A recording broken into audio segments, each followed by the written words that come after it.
Kung ang niyog nyo inatake ng bakukang o coconut beetle, ganito ang gagawin. Itong tinatawag na ginit, tatanggalin natin para makita natin ang dinaanan ng bakukang o coconut beetle. Linisin natin mabuti.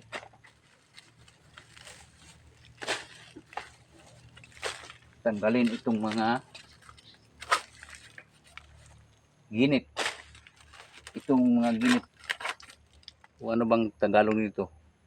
Sa Bisaya ito ginit. Tatanggalin ito para makita yung dinaanan.